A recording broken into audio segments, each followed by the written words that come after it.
Okay, so my Zoom says that I am now streaming live on Facebook, so I'm going to just start talking. So, welcome. Good morning, good afternoon, good evening from wherever you're at. And as you may have noticed, starting Monday on March 1st, I changed my theme from sugar detox, which was last year or last month, to aging. They call it anti-aging, but um, it's just understanding the process our body has as we click off a day on our chronological schedules and calendars. And there is a correlation between sugar and this aging process, which is why I just kind of use this as a segue. It's also my birthday. So I thought it was a natural progression in that aspect too. And as you may have noticed in one of my previous um, Facebook posts, that I'm doing a giveaway for my birthday, and it is what they call an anti-aging kit. And I'll talk more about that later. But today I'm focusing on, and this week I'm focusing on water. I was actually just finishing a blog post on what they call detox water and how that can help your body as it progresses and moves forward. So I actually put together a little PowerPoint presentation. Maybe that will help as well.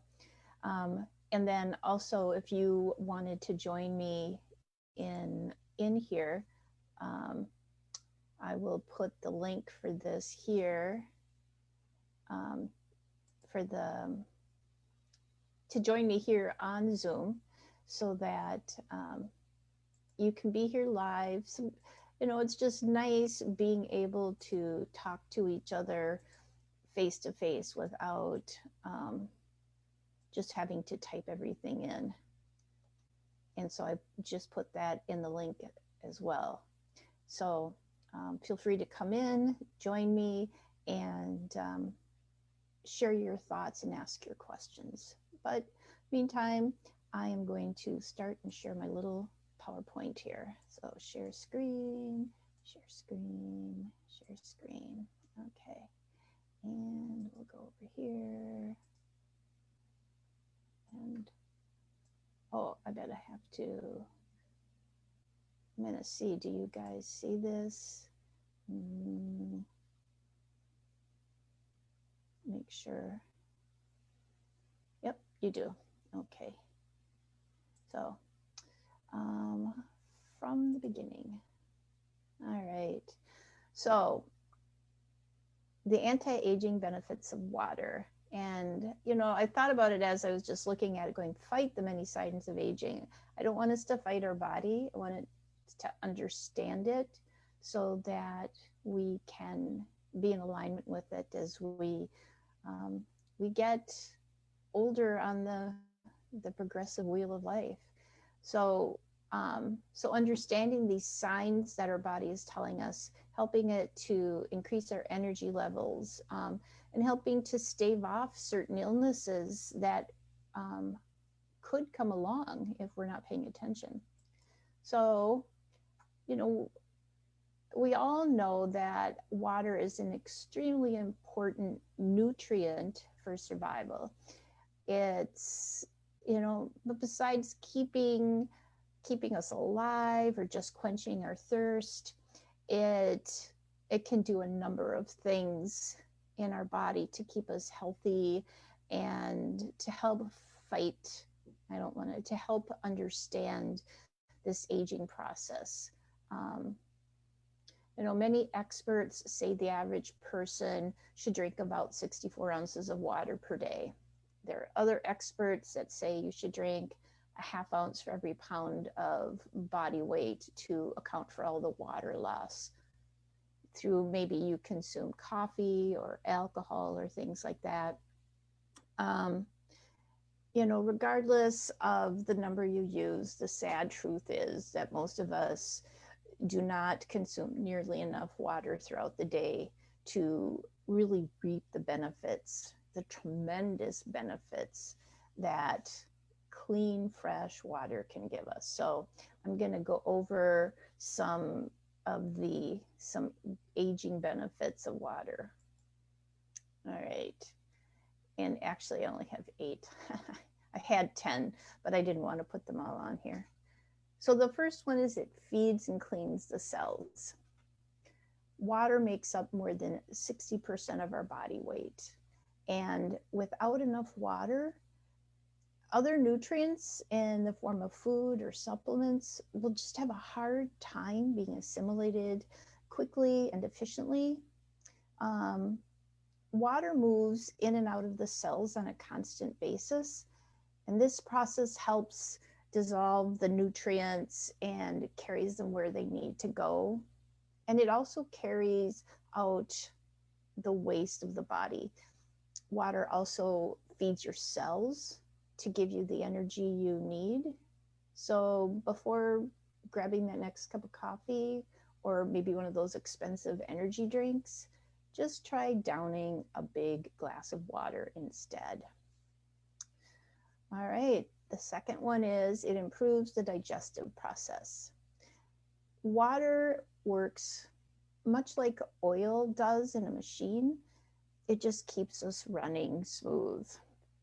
Without it, our digestive processes tend to slow down and get sluggish. And if you've had that experience, you know what I mean.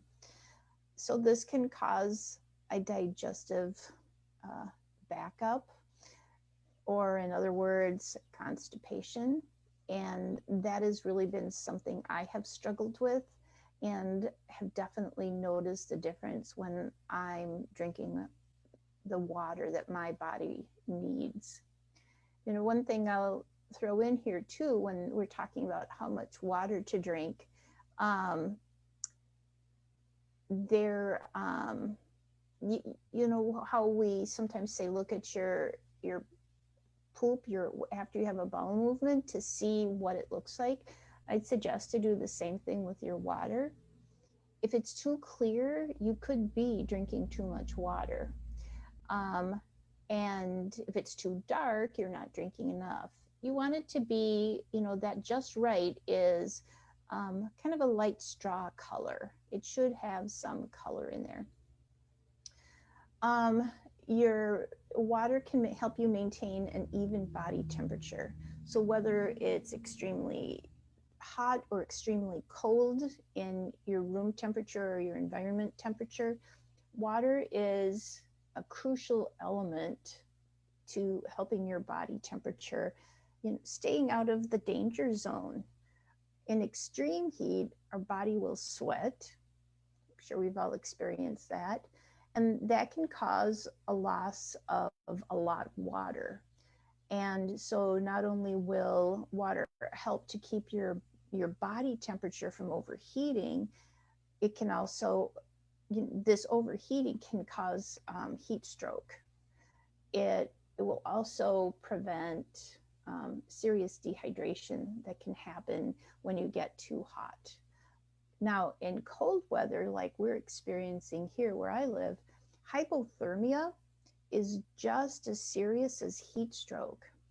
There were nurses in an Alaskan hospital that have said that dehydration is the #1 cause of frostbite. So that's really important to understand. The next one is that it helps the body heal after sickness, injury, or surgery. So the body will tend to retain water to help itself heal. So by drinking lots of extra water, this process will just be amplified. Water will also help to flush any viruses or infections out of your body,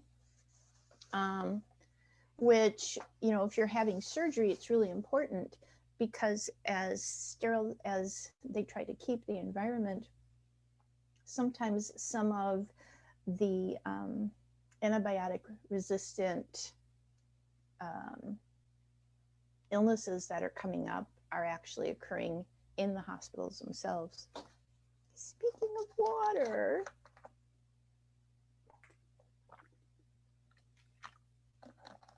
kind of a nice, my body was helping me create the next segue into the next one, which is lubricating and cushioning the joints. And in some respects, my esophagus is kind of like that.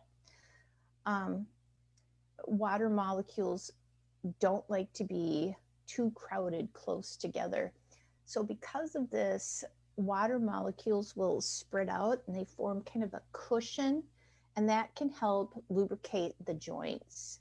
If you have suffered with something like arthritis or gout, you can really feel the benefit of an abundance of water in your diet, in your meal planning as you eat. Well, don't drink water while you eat, but around it. So, besides cushioning the joints, water also acts as that lubrication. Um, and it can be a shock absorber, especially like inside the eyes and then within your spinal cord. It can make your skin soft and smooth. Water is very important for skin to be soft and smooth. Without enough water, the skin will more easily wrinkle and dry out. And so water makes the skin more elastic. However, too much of a good thing can be a bit harmful as well. So soaking in a hot tub or a hot bath for too long, it will strip the natural oils out of the skin. And these oils are what really help keep the moisture in. So, spraying your face with a little water is great for, like a little pick-me-up. Using a humidifier in drier climates is very beneficial for the skin as well. And again, it helps to take out toxins that can be damaging to the cells of your skin. Let's see, where am I? Helps halt kidney and gallstone formation. So water helps flush, like I said, any impurities from the body. Enough water circulating through the body should be enough to help combat the formation of kidney and gallstones. Of course, it depends upon the type of kidney stones. Gallstones are created when the bile secreted by the liver does not contain enough water.